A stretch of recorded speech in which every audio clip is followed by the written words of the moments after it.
Police conduct a welfare check on a couple just leaving their winter retreat in Arizona for their summer residence in Utah. As they pull up, it appears the couple have literally vanished while packing their vehicle.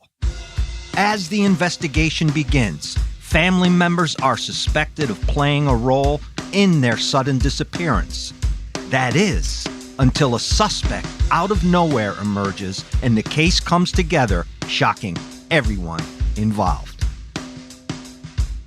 My name is M. William Phelps. I'm an investigative journalist and the true crime author of close to 50 books. I've dedicated the past 20 years of my life to helping families of the missing and murdered. Join me. We're crossing the line.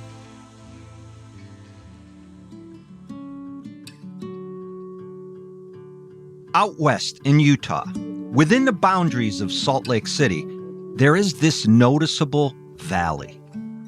I have spent a considerable amount of time in the area over the years.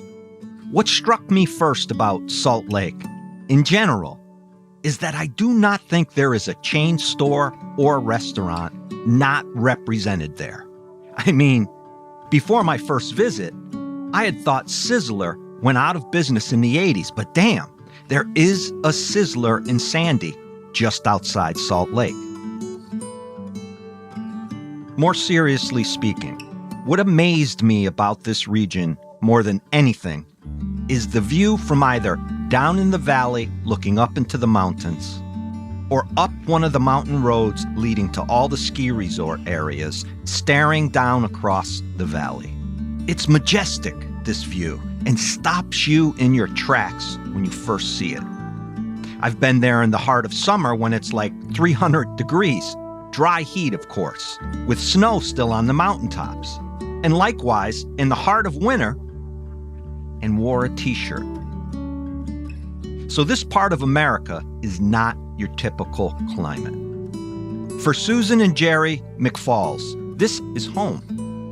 Neighbors describe them as people willing to give you the shirts off their backs and freeze themselves so that you will not have to. The nicest people you'd ever want to meet, others have reportedly said. A happy couple living out their latter years together, enjoying the hard work of life. Jerry sports a black and gray beard. He's a bit overweight, slightly balding, and has the tanned face of a man who spends a lot of time in the sun. Susan has shortly cropped white hair and extremely warm eyes. In their early 60s in 2018, Jerry and Susan seem to fit the role of grandparents to their children's kids as if it had been scripted for them. They are enjoying life, wintering in Littlefield, Arizona, and summering back home in West Jordan, Utah, just outside Sandy and Salt Lake. Life seems to be good. Jerry and Susan are reliable where it pertains to staying in touch with their loved ones. They text and call and stay up to date with family matters. As the dead of winter began to settle in on January 11th, 2018, Susan texts family members reporting that she and Jerry are heading from their second home in Littlefield back to their more permanent residence in West Jordan. Littlefield is in the northwestern corner of Arizona, not too far from Las Vegas. South of Salt Lake, it's about a 330-mile drive, or 4.5 hours north on Interstate 15. It's unclear if Jerry and Susan ever left their home to drive back to Utah, because after 10 days of not hearing from them, family members call the local Arizona authorities to report that the seemingly happy couple could be missing. Noting it's taken 10 days to make this call, the local county sheriff's office sends a deputy out to the McFalls' Arizona residence to conduct a welfare check. As the deputy pulls into the driveway, several things appear to be out of sorts. For one, 2 pickup trucks in the driveway look as if the McFalls were in the process of loading them to leave, but just suddenly abandoned what they were doing. The deputy gets out of his cruiser and walks up to the vehicles to have a closer look. In the back of one truck are 2 packed coolers and some food. The deputy then turns and looks toward the house. The door is wide open. Another strange finding. Inside, 2 dogs have no water or food, and on the kitchen table is a wallet, purse, and cell phone. A first thought: lots of people in the area like to hike. The region is conducive to hiking and walking and enjoying all the beautiful scenery. Perhaps the McFalls went out for a stroll before taking off and something happened. So the deputy gets hold of their son and asks if maybe they could have gone out for a walk before taking off back home. They are not the type of people to leave their house open, go anywhere without a vehicle, and definitely do not hike. Susan, for one, has diabetes. What's more, the son says, my mom has degenerative back disease and cannot even walk more than 100 yards. They don't walk anywhere. As the sheriff's office continues to look around the property, they soon discover several shell casings on the ground near one of the trucks.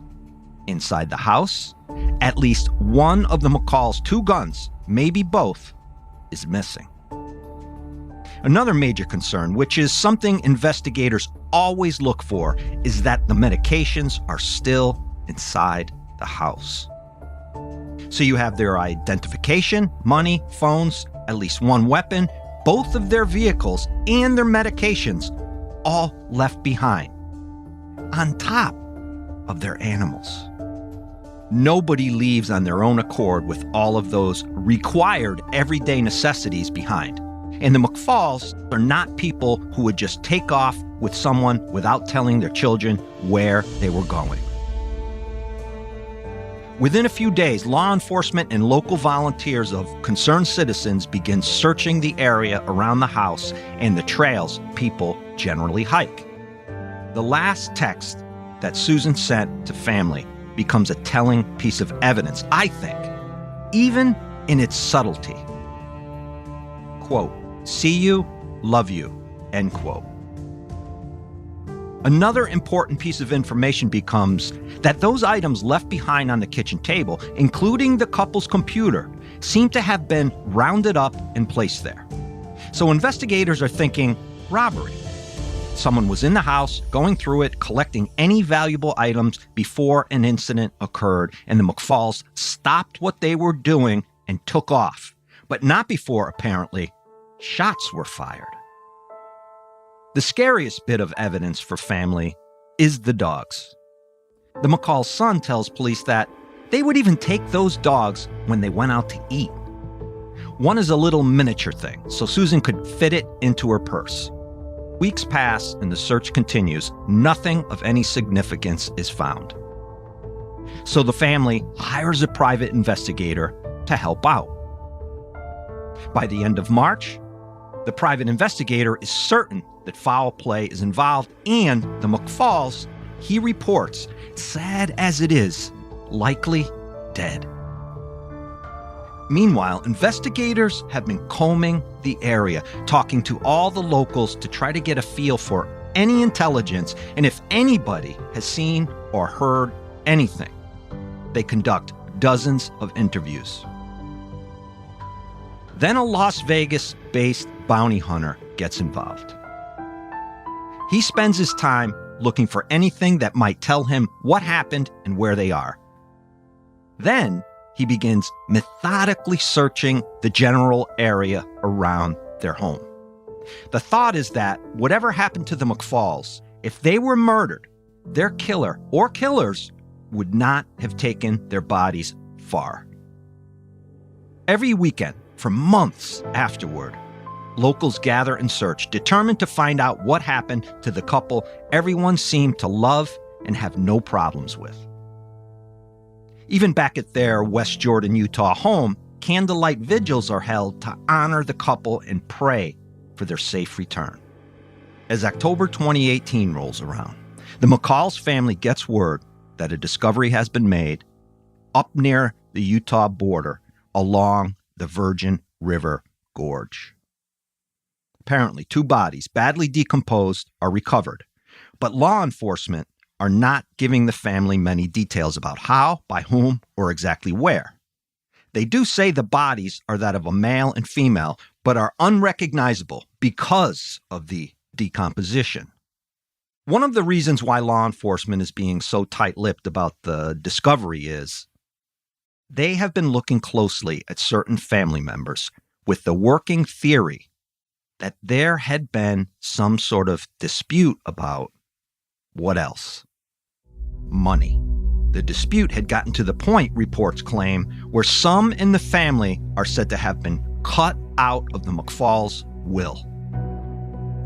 No one has been ruled out, a spokesperson for the sheriff's office tells the media.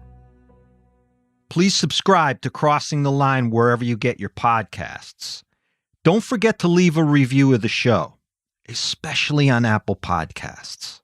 I'm doing this show independently now, free from any corporate or big podcasting media company involvement, which allows me to bring you more of the content you want to hear and have asked me for. This is completely our show. Reviews and subscriptions really help. You are my public relations and social media team now, and without your help, I could not do this. And that support, I must tell you, means everything. It's incredibly humbling. And I want to thank each one of you for listening. We can grow this show together, which will allow me to do even bigger things with it. If you go to crossingtheline.biz or mwilliamphelps.com, you can contact me there to suggest cases or just say hello. And look for me across all social media platforms at @MWilliamPhelps. That's the @ symbol in my name, M. William Phelps. And if you're not listening already, check out my first Crossing the Line with M. William Phelps Presents special limited series podcast, 34 Fairview Road. 10 episodes focused on the Karen Reed case out of Boston, Canton, Massachusetts. Get it wherever you get your favorite shows. I'll be right back.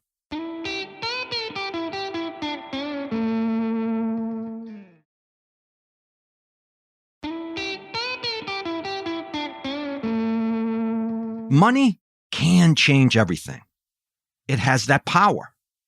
And it is one of what are only 3 motivating factors behind every one-off murder, right there beside love and revenge. Within a week of that gruesome discovery north of Littlefield, one of the 2 bodies is identified as Susan McFalls, though they do not release a cause of death. The other body, definitely a male, is a bit more complicated, and law enforcement says they have no idea when the results will be in. The FBI is involved now, and its lab is working to identify the second body. If it is not Jerry McFalls, well, obviously, we'd have to go back to one of the other 3 motives and maybe focus on Jerry having something to do with Susan's death, but that would be speculation for investigators at this stage. They need to identify the body first in order to begin piecing together what happened. A year after the female body is confirmed to be Susan McFalls, authorities come back and identify the male as Jerry McFalls. So now, in 2020, an active investigation into a double murder heats up. And the focus is not on one, but several family members. An ABC4 News report by Marcus Ortiz digs deep into the family connection. In that article, the sheriff's office again says that nobody has been ruled out, including family members. In that vein, family members then begin accusing one another. The seed for this line of inquiry was apparently planted when the McFalls' grandson was talking to one of the searchers on a day when the community got together to look for the couple. The grandson hears that two family members were telling searchers back when the search had been active that a certain area had already been looked at and they were wasting their time. But the grandson then comes forward and says that area had never been searched. Then the private investigator the family hired comes in and says he's heard similar stories, alleging that 11 people were told by those same two family members not to search a specific area, which actually turned out to be where the bodies were eventually found. Those two family members, according to the private investigator, were in a financial bind at the time, and a business they owned was also reportedly losing money.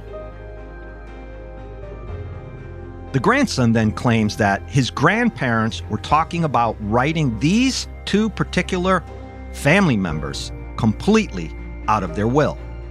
My grandmother, he tells ABC, made sure everyone knew of her intent.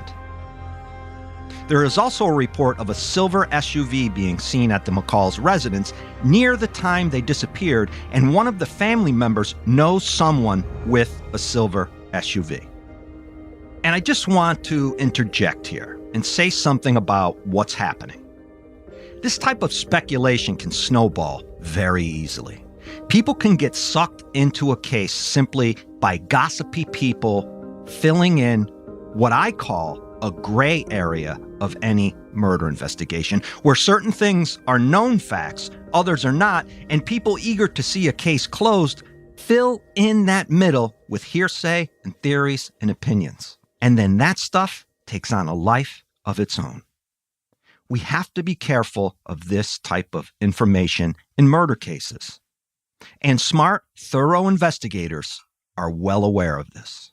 We have an abundance of lies and misdirection from those family members, the grandson says in that same interview. And it's all factual. Everything we talked about is factual. The grandson is soon arrested himself while in the process of changing the locks on the doors of his grandparents' West Jordan, Utah home. He claims it was one of those suspicious family members that called the police, and that same individual was there laughing about it when he was being put in handcuffs. So, to say the least, there are family squabbles going on here. Big time. Family members pointing fingers and making serious accusations. Those accusations become even more heated when the grandson claims the suspicious family members stole $80,000 from the grandparents. Investigators are watching and paying attention to all of this as the case is still open in 2021 and beyond. The problem with it all, however, is tangible evidence of murder. Where is that?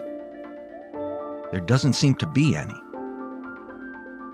One thing investigators do is go back to the neighborhood in Arizona and begin talking to neighbors of the McFalls once again to see if anyone remembers anything important.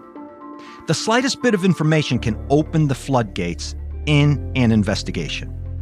With the passage of time, people drop alliances to those of whom they might have been loyal to during the initial stages of the investigation.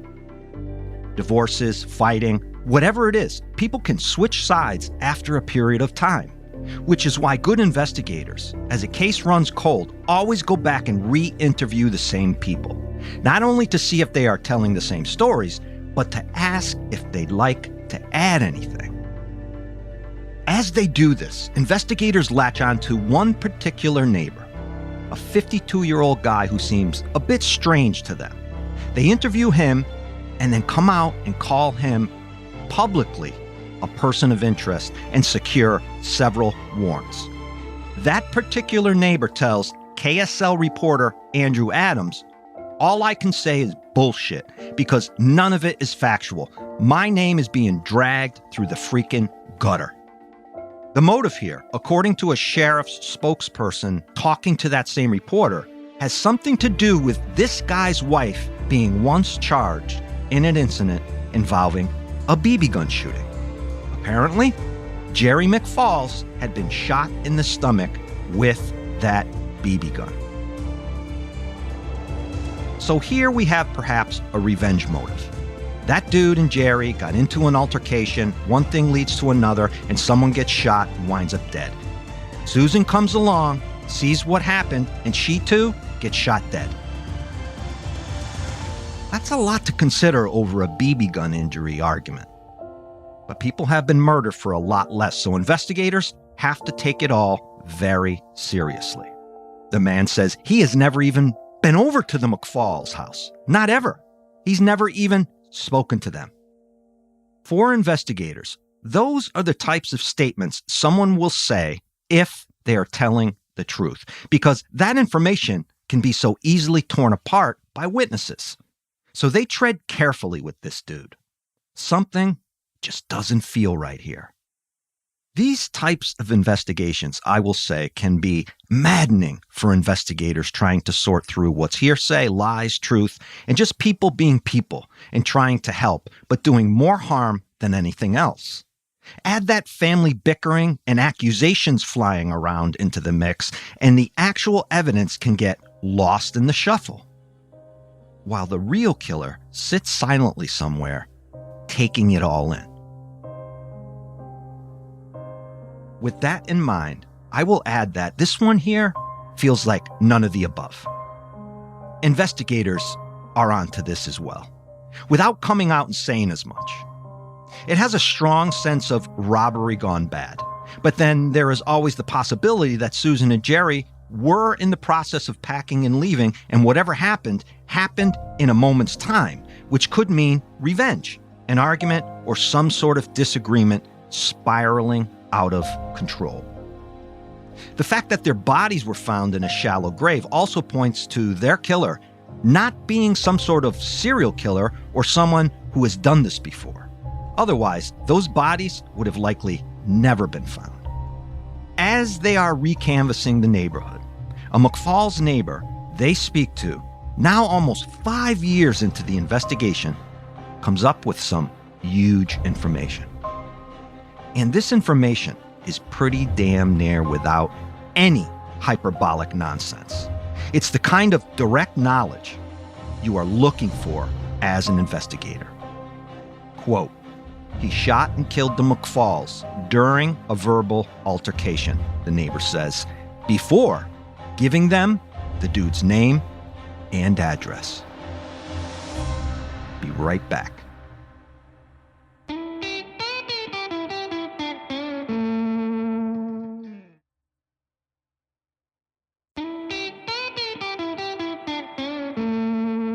In March 2024, law enforcement out of Arizona announced that they have solved the double murder of Jerry and Susan McFalls. After 5 years of accusations and family bickering and pointing fingers, which all went nowhere, Kenneth Gene Schneider killed Jerry and Susan just as they were preparing to leave for their Utah home. Who? Many ask after the name is released. And here's the kicker to this announcement. In 2023, Kenneth Schneider, a neighbor of the McFalls, was himself shot dead during what police call a domestic violence assault on his property. How's that for karma, if you believe in that sort of thing? 57-year-old Schneider and Jerry had gotten into a verbal altercation one day, just as that witness reported. This happened as Jerry approached Schneider's home for reasons law enforcement don't release. As they argue, it escalates into Schneider grabbing his weapon and shooting Jerry, and then shooting Susan, who apparently had come over to see what the fight was about. Schneider then drove their bodies north and dumped them in the gorge. And for 4 years, or until he himself was murdered, Schneider sat back and watched the search for his neighbors and the investigation unfold before his eyes. Such an odd case, proving that people will commit murder, even double murder, over the stupidest things that, had they waited a day or two and cooled off, would have likely been water under the bridge. But then again, some people just cannot, no matter what, let shit go. 2,250 days we struggled through this mess of searching for answers, a McFalls family member says. No more waiting, no more persecutions, no more lies, no more wasting valuable resources, no more trials, and no more wondering what happened. Thank you so much. It's definitely a bittersweet ending. We definitely could not have stayed as strong without all of your support. We can close this chapter and move on to the next in our lives. Thank you, thank you, thank you, end quote. That about sums it all up. I hope you all are enjoying Crossing the Line and 34 Fairview Road. I'm honored that you've allowed me into your lives twice a week while 34 Fairview Road runs. You are truly a blessing, I feel. So thank you for your continued support of this show. I am so grateful. Please subscribe to Crossing the Line wherever you get your podcast. And don't forget, leave a review of the show, especially on Apple Podcasts. And log on to crossingtheline.biz or mwilliamphelps.com to contact me and suggest cases, or just say hi. And look for me across all social media platforms using the @ symbol and my name, M. William Phelps. Be back next Tuesday at midnight with a new Crossing the Line with M. William Phelps case. Be safe. Be aware.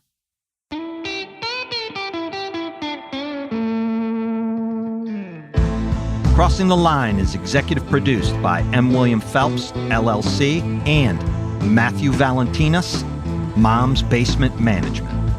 Written by me, M. William Phelps. Audio mastering and mixing by Matt Russell. Original music written and performed by Thomas Mooney, Tom Phelps, and Matt Russell.